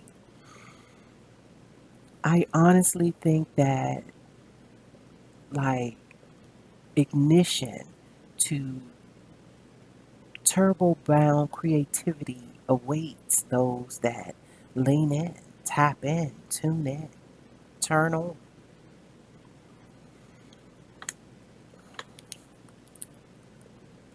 And then comes the Six of Swords. Hope at last. Travel. The Six of Swords is a card indicating a recovery from difficult times. Hope is on the horizon. Things will get better. It's important to rest, revitalize, and surround yourself with joyful friends. Plan a trip, short or long. Even getting out of town for the weekend will further lift your spirits. Now, I know that might be kind of hard right now, but that doesn't mean that you can't plan and forecast and begin to build a trajectory around the moment certain things become available again. I think that with this card, especially with me reading it in this session, that is no longer a personal thing, that I'm now extending it to the clan, the Bravehearts, the Urbanites, and the Coach Mad Hatters. And I will honestly say, like you do, you have to identify yourself within those three in order for any of my messages to truly mean something to you. Now, I don't mind you just hanging out. I'm cool with that. But I really would like for what it is that I speak about to resonate in some kind of way. And in order for it to do that, you are entitled to see yourself as one or all of the above, as a Braveheart, an Urbanite, a Coach Mad Hatter.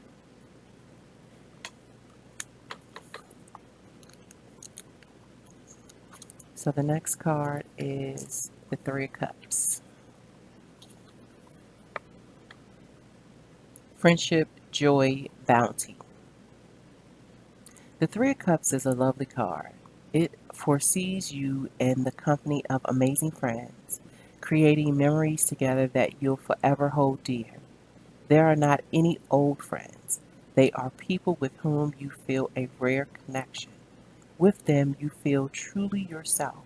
Enjoy each minute of their company. This card also indicates an upcoming celebration. Love abounds. Every time I read this cup, I read this cup. Every time I read this card, it makes me think of the quote that says, I was born to love you. Like, if me and you have chemistry, I came here to experience that, just like that.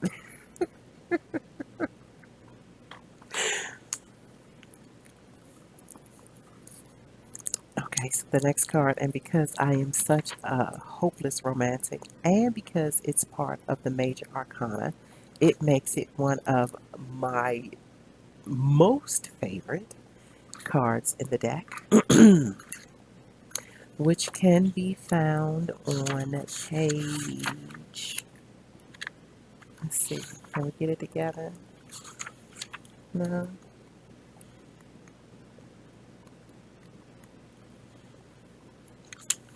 page 176 of the guidebook.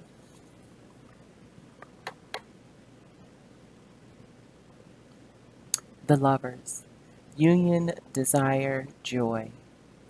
Two Canadian geese are mates for life, traveling partners within an expansive sky.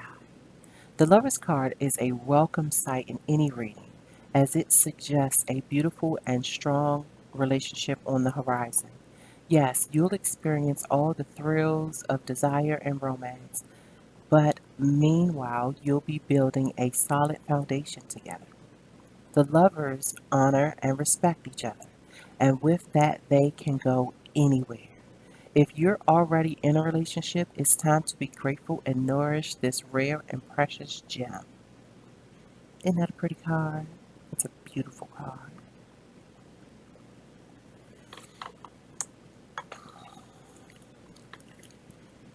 So the next card up is also a favorite, also major arcana, mainly because I have two Aquarius suns. So when this card comes up, automatically, instantly, each and every time I see it, it makes me think of them.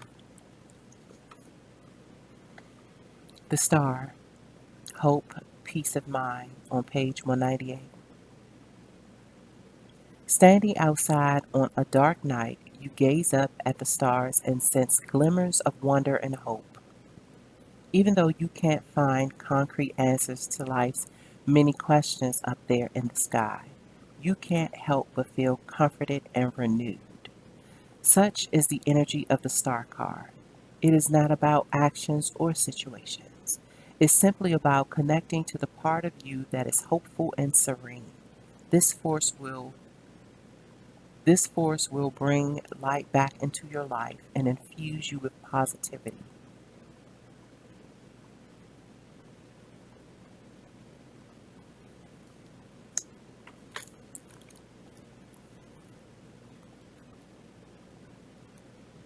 Next card is the Three of Pentacles on page 138.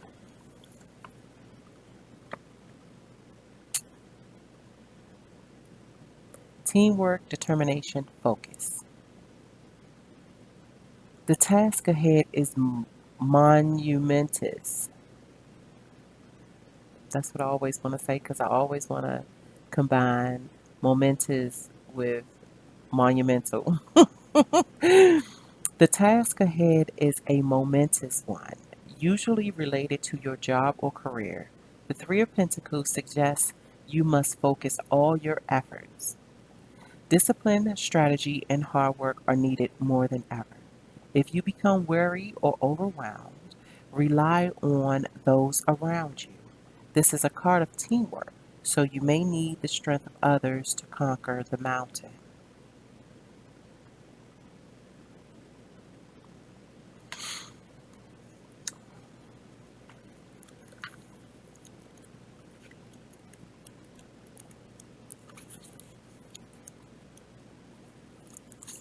Next card out is the Seven of Wands.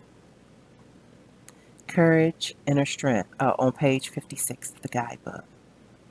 A single wand stands up tall, ablaze with light. The others fall away in shadow. Such is the story of the Seven of Wands. You'll not find any strength or support from others, only yourself.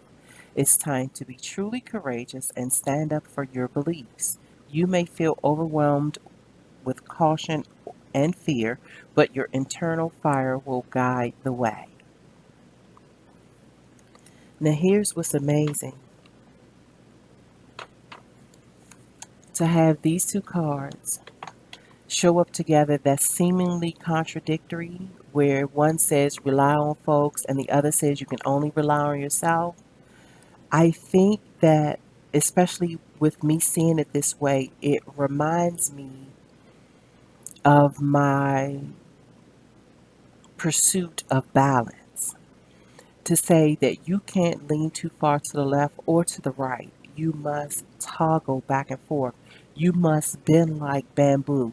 You must tap into one and then tap into the other, and then tap into the other, and then tap into the other. Like the full circle ness of one's existence is where we need to be. I think a lot of things now are being shaken up energetically because we have been leaning to the left too long. We have been leaning in the logical, scientifical realms without giving any respect or reciprocity to the intuitive, imaginary realms. And so now, as I've often said, within this highly unique, weird time, that the hourglass has now tipped. And so, tuning into your creativity, dancing and moving and indulging in your artistic adventures is what's going to bring the flow back into the right. I'm on this side. I'm sorry, back into the right brain hemisphere. But then at some point, it's going to balance itself out. That's the medium. That's the meridian. That's the meridian between the two. That's the toggling you are going to have to learn how to do in order for balance of your existential axiologies. I'm dancing with words again. That's how the balance is going to manifest. Because when you do, next card out, because when you do, you get this. The Ace of Wands, which is on page 44 of the guidebook. You get this.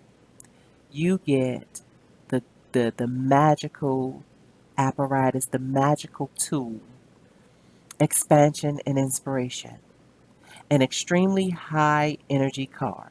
The Ace of Wands indicates new growth is all around you. Your ideas and outlook will expand and creativity seems endless. This fertile time can also have literal meanings. A pregnancy or a birth may be upon the horizon.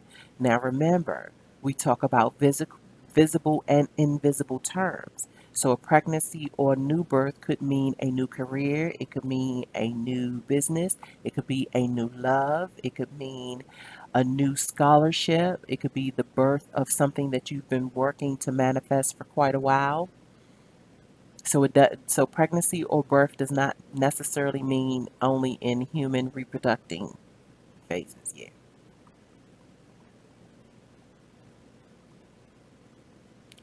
Though it's thrilling to embark on your new journey, your good judgment is needed more than ever. Do not rush into this. And I didn't say that. It's right here in the book.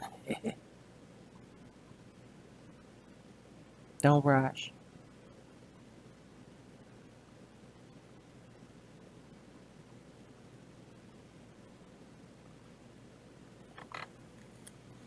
And the very last card of the spread. And when this came out, my tears flowed freely, and I immediately went into agreement because on so many levels, this card was due to speak to me. It's my dad out there with the ladder. My dad don't be playing around. You hear me? He be making shit happen.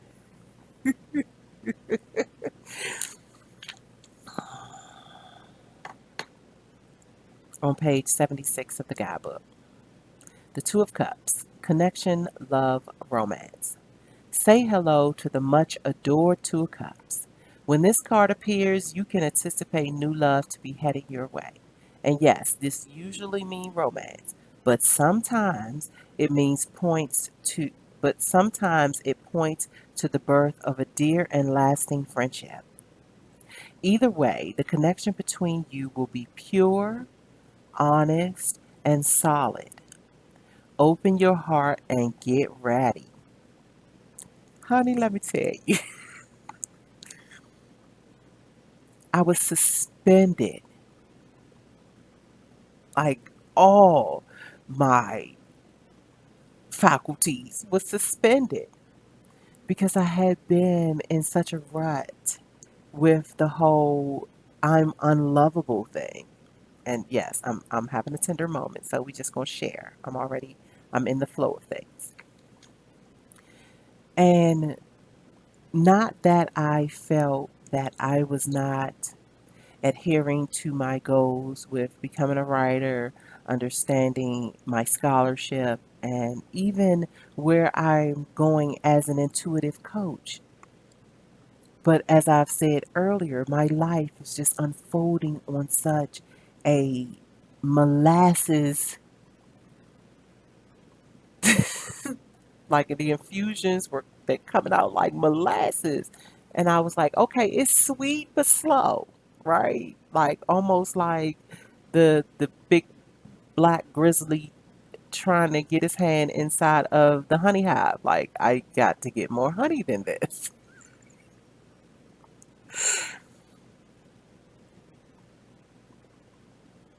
This last card, which is usually the lasting effect of what you remember inside of a reading. And what I've been tapping into has been a very unique lane of me pulling cards for myself because I know me better than anyone. So when my eyes hit the card and I tap into the understanding of the card, it permeates through my entire being with understanding of even with things that I may have long forgotten, and it pops it activates it. And that's not to take away from the authentic tarot readers that render their services. Trust me, because they still grant me with teachings and lessons and interpretations so that I can better know myself. So I don't want to make it seem like it's one or the other, but in combination of the enhancements have been miraculous to say the least. And so contemplating the cards laid out and to see this as the caboose, if you will, yeah. So with that said, I am going to, yeah, I'm going to keep these its in its proper order. I am going to close out my loves, and I want to say thank you so very much for hanging with me. It has been a blast. It really has. Not sure how many more visual sessions we're going to do. Um, I just figured I'd get up here and literally sit in front of camera with you for a little while and talk some things out. And like I said earlier, I'm very, very glad that I did. So, yeah, I'm just going through to make sure that there was nothing else that I wanted to share. Nope, I think we're good. But I think the next time we're going to pull from the. It almost makes me want to just pull one just for the overall. Yeah, so let's do the You know how when the party getting ready to wrap up, and the DJ go hard real for the last, like real hard for the last. Yeah, we gonna pull a card to represent. Yeah, we're gonna do it for the DJs. And I look, and let me say this because I think I'm gonna be able to catch it when it in the replay. But I remember saying that my DJ Wiggs, that's my big brother. I was on a roll and I'm like, did I say he was my big sister? The weirdest shit. So no, DJ Wiggs is my big brother, my blood big brother, same mother, same father. And so when I reviewed the first session of the segment, while all the fiasco with the squirrel was going on, I even contemplated re-recording it just so that I could get it right. But it takes quite a bit of energy and time to record these things, so I just didn't feel like I wanted to do that. I don't want to do that. So just for the record, so let's get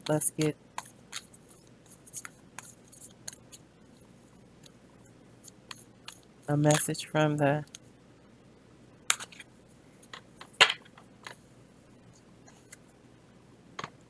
Maybe I should do a message from the oracles, a message from the ancestors. This is like blowing my socks off right now. Into the wild unknown we go. You are not going to always be able to see with your physical eyes. The intuition, the intuitive urgings, that which you hear inside of your head that nobody else hears. KRS-One, inside of one of his lectures, did a very good exhibit with having the audience close their eyes and repeat after him without using their voice. And he said, okay, so, and I'm just going to say, repeat after me. Hip hop is the best musical genre of the 90s. Repeat that without using your voice. Go.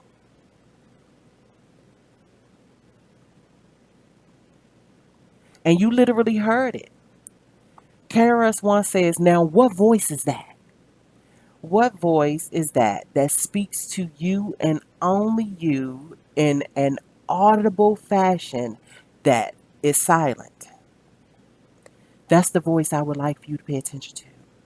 And because it's a little weird right now, some folks' voices are driving them crazy, and it's literally saying we're fucking screwed. We are not going to last. Our bills are going to be out of the roof. We are going to get put out. We not going to have no food. Ain't nobody going to have no this and no that. And we are fucking screwed. Others' voices are saying, taking account of what you can actually do right now.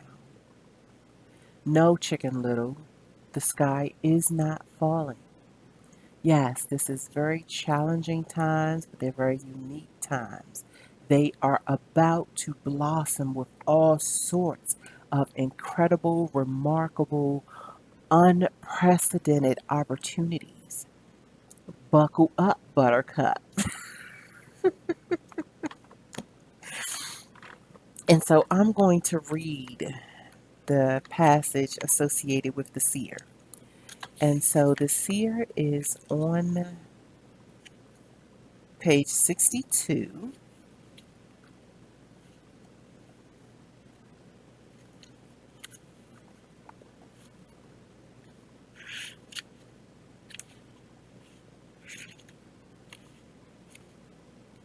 And it is see beyond the current situation. And on the side, oh, let me just say, so I have a storyline that I am translating. And I say that in the most respectful terms because even though I'm an author, these stories are not mine. They come across to me through intuitive channels. And so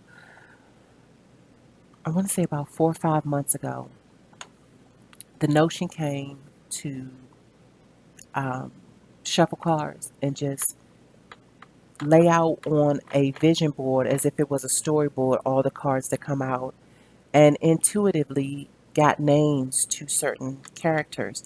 This particular seer in the series that I am now composing, her name, the character is called Lady Pandora. And if you think about the Greek mythology surrounding Pandora and Pandora's box and Prometheus, it gives you a little insight to what this character is all about inside the storyline. So,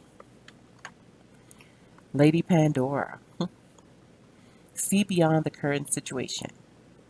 Look beyond your current situation. Raise your vibration and focus on love.